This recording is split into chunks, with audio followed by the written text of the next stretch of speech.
Hi friends, ఈరోజు అయితే ముగ్గులకి వెళ్ళలేదండి. ముగ్గులు ఆర్డర్ వచ్చినాయి కానీ ఇలా ఫ్రిడ్జ్ పాడైపోయిందని చెప్పేసి బాధపడుతూ ఉండే కదా.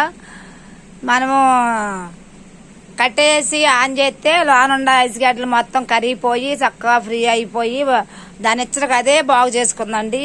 మా ఫ్రిడ్జ్ మాత్రం వారం రోజుల నుంచి కదా ఫ్రిడ్జ్లో అన్నీ పాడైపోయినాయి. మళ్ళీ అన్నీ తీసేసి మళ్ళీ పెట్టుకున్నానండి. ఫ్రిడ్జ్ ఎలా ఉందండి మా ఫ్రిడ్జ్ అయితే మాత్రం. ఇవ్వండి మొత్తం అన్ని పాడైపోవటంలో మొత్తం అంతా కడిగేసుకుని ఇలా పెట్టుకున్నాను. ఫ్రిడ్జ్లో చాలా ఉండేయండి, మొత్తం పాడైపోయినాయి. మనం ఎప్పుడు కూడా ఫ్రిడ్జ్లకి ఇలాంటి వీటి దగ్గరికి వెళ్ళా పెట్టకూడదండి. వీటి దగ్గరికి వెళ్ళా పెడితే పాడైపోతుంది. కొంచెం దూరంగా పెట్టుకోవాలండి. ఈ మిషన్ల దగ్గరికి ఏవేది పెట్టకూడదు.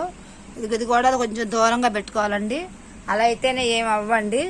ఇదిగోండి కూరగాయలన్నీ పాడైపోయినాయి. ఈరోజు ఈ ఫ్రిడ్జ్ వల్ల నేను ఎక్కడికి వెళ్ళటం లేదండి. ఈ ఫ్రిడ్జే సరిపోయింది నా పని అంతా అండి. ఇదిగోండి మా కృష్ణయ్య పెట్టుకున్నామండి. నాగపట్నం వెళ్ళినప్పుడు ఇలా తెచ్చుకున్నామండి. మీరు ఎవరైనా ఫ్రిడ్జ్ బాగా పాడైపోయిందని బాధపడద్దండి. ఫ్రిడ్జ్ పాడైపోయింది అనుకోండి, ఫ్రిడ్జ్ కట్టేసేయండి. రోజు మొత్తం కట్టేసి ఫ్రిడ్జ్ వేయండి. అప్పుడు ఆన్ అయిపోద్దండి. ఫ్రిడ్జ్ అసలు పోయేది ఏమి ఉండదండి. నాకైతే ఫ్రిడ్జ్ పోయిందని నాకైతే చాలా బాధ వేసిందండి. ఫ్రిడ్జ్ వల్ల చాలా దిగులు పడిపోయాను అసలు.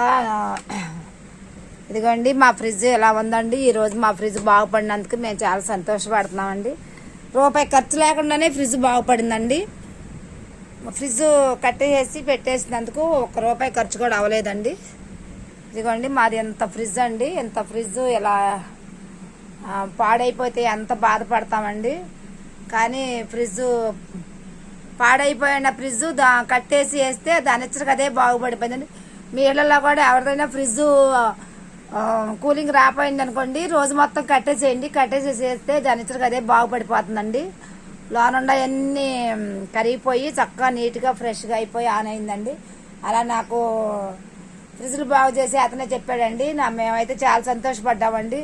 ఫ్రిడ్జ్ వల్ల చాలా బాధపడ్డామండి. ఇంతలా పెద్ద ఫ్రిడ్జ్ పాడైపోతే ఏం చేయాలో ఏం అర్థం అవ్వలేదండి. ఓకేనా ఫ్రెండ్స్, ఈరోజు అయితే బయట వర్క్లకు కూడా వెళ్ళలేదు ఫ్రెండ్స్ ఫ్రిడ్జ్ వల్ల.